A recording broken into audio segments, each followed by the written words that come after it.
Berikutnya kami ajak Anda ke Sidoarjo, Jawa Timur. Penyelamatan korban yang masih terjebak reruntuhan bangunan Ponpes Buduran di Sidoarjo masih berlangsung.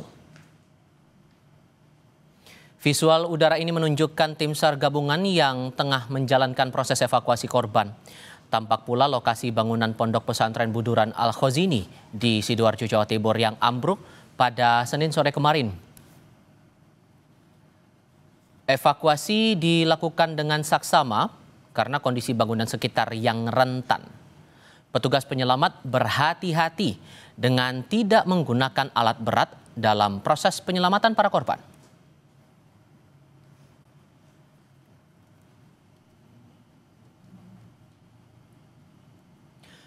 Regu penyelamat benar-benar berpacu dengan waktu untuk menyelamatkan korban bangunan Pondok Pesantren Buduran yang ambruk dan masih terimpit bangunan. Umurmu berapa? Dalam rekaman video yang kami peroleh dari Regu Penyelamat Surabaya, tim berhasil berkomunikasi dengan dua korban yang masih terjebak. Sabar ya nak ya. Aku Ajes dari Rescue Surabaya ya. Yusuf. Umurmu berapa? 16 tahun. Apa yang luka? Nggak ada. Ya? Nggak ada ya, cuma perut kecepet ya? Ya, di sebelah kiri Jess ya? Iya. Haikal? Ya, Kamu yang sakit apa nak? semuanya sakit. Semuanya sakit. Oke, semangat ya. Sabar ya. Sabar. Ini yang satu sudah lama. Kamu sabar ya. Sabar ya nak ya.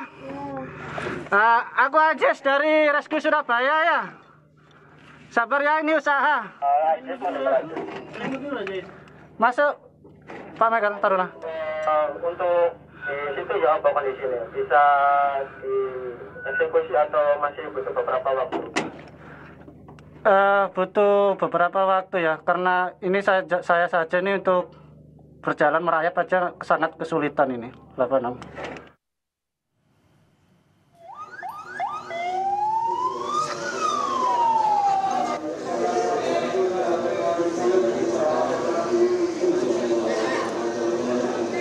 Hingga saat ini tim SAR gabungan masih berupaya menyelamatkan korban yang masih terjebak.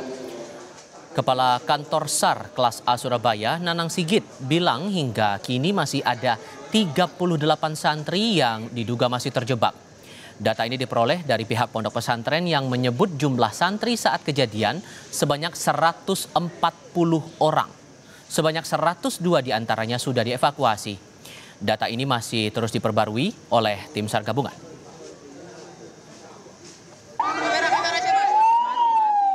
Patokan pada apa yang disampaikan dari pihak pondok pesantren bahwa santri pria itu ada 140 orang dan kemudian terevakuasi 102, baik itu evakuasi mandiri maupun yang dievakuasi langsung dari dalam reruntuhan bangunan. Tentunya seharusnya saat ini masih ada 38 orang. Dan itu juga masih kami konfirmasi kembali karena memang banyak juga santri-santri yang sebenarnya sudah pulang ke rumahnya. Polda Jawa Timur menerjunkan tim DVI ke Pondok Pesantren Al-Khozini Buduran Sidoarjo untuk membuka posko identifikasi korban ambruknya bangunan musala. Posko untuk menampung laporan warga yang merasa warga atau santrinya hilang. Selain membuka posko, polisi juga memberi bantuan trauma healing bagi korban maupun keluarga korban yang masih berada di sekitar pondok pesantren. Kalau terkait dengan tim kedokteran kesehatan atau kita kenal dengan tim DVI kita, Disaster Victim Investigasi juga sudah membentuk posko DVI di lokasi yang ada di Pondok Pesantren Al-Khozini ya, di Buduran Sidoarjo. Sudah langsung mulai malam ini juga ada posko, nanti tentu akan melakukan identifikasi.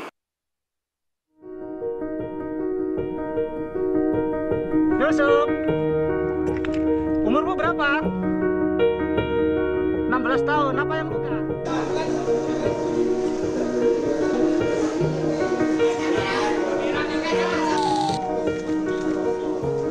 Kedatangan Wakil Gubernur Jawa Timur Emil Dardak disambut tangisan keluarga korban.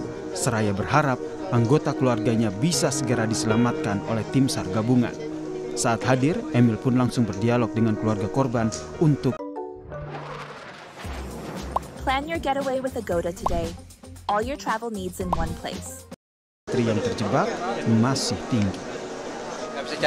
Tapi mereka masih hidup. Tanda-tanda kehidupan, masih bisa menjangkau air, masih bisa bernapas. Ya, bismillah.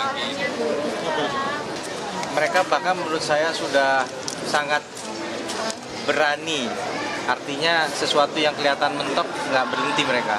Jadi timnya ini udah dari Jakarta, Semarang juga udah datang. Ya, alat-alatnya juga udah disupport tambahan lagi. Regu penyelamat pun benar-benar berpacu dengan waktu untuk menyelamatkan korban bangunan Ponpes Buduran yang ambruk. Tim penyelamat pun harus berhati-hati melakukan evakuasi korban lantaran kondisi bangunan yang dinilai kurang stabil.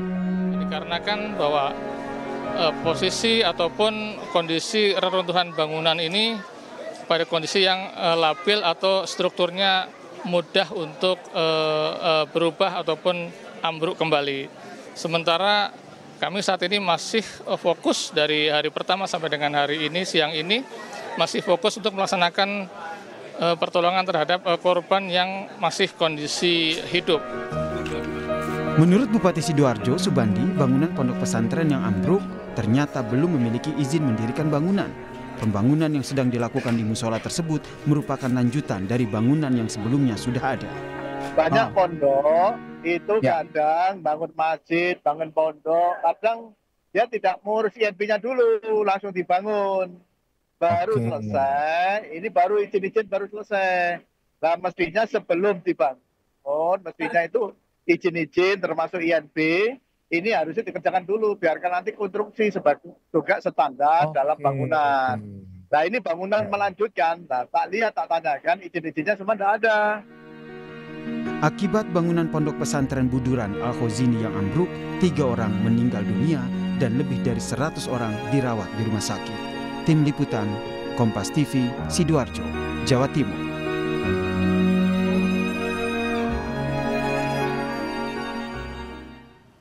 Informasi terkini terkait proses evakuasi korban ambruknya pondok pesantren di Sidoarjo. Kita bergabung dengan jurnalis Kompas TV, Wahid Mukaidori, dan juru kamera Cilmi Ardiantovani.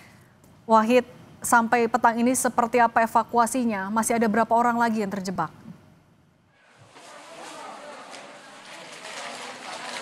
Sore Cindy, saya 30 menit yang lalu baru saja mendatangi lokasi runtuhnya bangunan musola di komplek pesantren Al-Khozini di Buduran Sidoarjo ini. Memang tidak bisa berfungsi secara maksimal 2 alat berat yang disediakan di dekat reruntuhan posisi tempat kejadian perkara. Namun dilakukan secara manual dengan cara tim SAR, BPBD, Basarnas, dan berbagai tim gabungan dari pemerintah yang disiapkan adalah melakukan penyisiran ke ruang-ruang, ke area-area yang sekiranya bisa dilakukan untuk melakukan pemantauan dan evakuasi. Karena memang tidak bisa dilakukan menggunakan alat berat.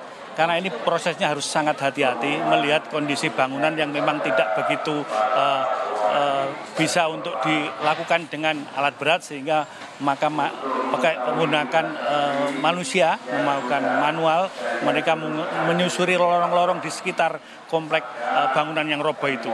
Dari pantauan yang saya lihat dengan mata saya sendiri, memang banyak sekali lorong-lorong yang bisa dimasuki meskipun itu lubangnya kecil sekali. Dan dari data yang kami peroleh, ada 12 titik yang memang sudah teridentifikasi ada korban. Dari 12 titik itu ada 7 yang merespon ketika dilakukan pemanggilan oleh petugas tim SAR gabungan. Mereka mencoba menggali, mencari informasi dengan cara menyapa. Mereka ada 7 orang yang merespon. Itulah fokus yang menjadi titik sentral evakuasi pada sore hari ini, supaya mereka bisa diselamatkan dengan penuh hati-hati, karena kalau menggunakan alat berat tentu nanti mengkhawatirkan sekali kondisi korban. Itu yang saat ini dilakukan, karena mereka berada di dalam reruntuhan yang situasinya sangat pengap sekali dan dengan di bawah potongan beton-beton besar. Dan selama ini dua alat berat itu hanya di standby-kan di depan, tapi tim SAR-nya tidak bisa melakukan apa-apa karena ini faktor kehati-hatian. Sekali lagi ini faktor kehati-hatian supaya menggunakan alat berat ini justru tidak mengkhawatirkan atau mengancam jiwa korban.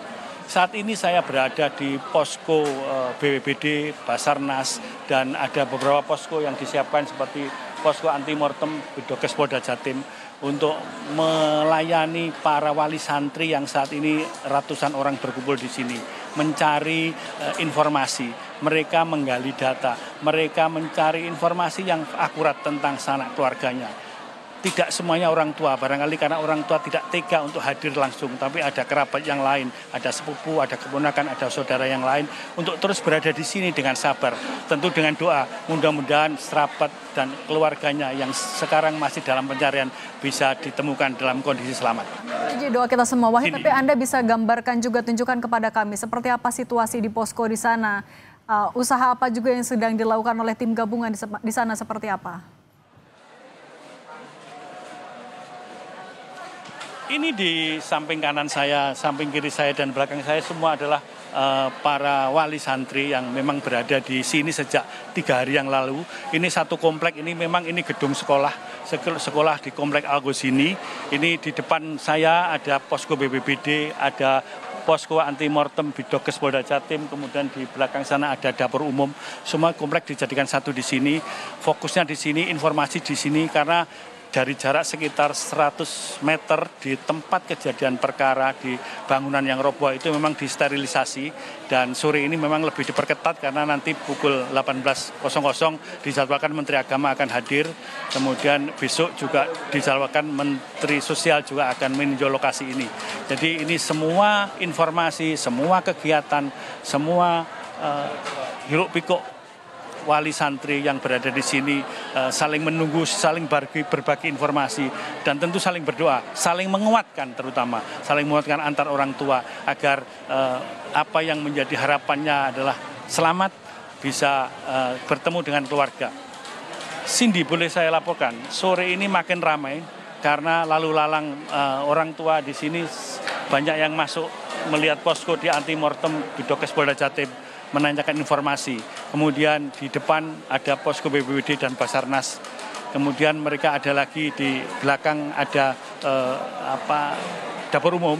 Semua di komplek ini jadi satu, mereka biar memudahkan komunikasi antar petugas, antar instansi yang terlibat, dan antar orang tua atau wali santri yang berada di sini. Cindy. Baik, doa terbaik kami juga untuk proses evakuasi di sana. Terima kasih jurnalis Kompas TV Wahid Mukaidori dan juru kamera Cilmi Ardiantovani atas laporan Anda. Selalu berhati-hati.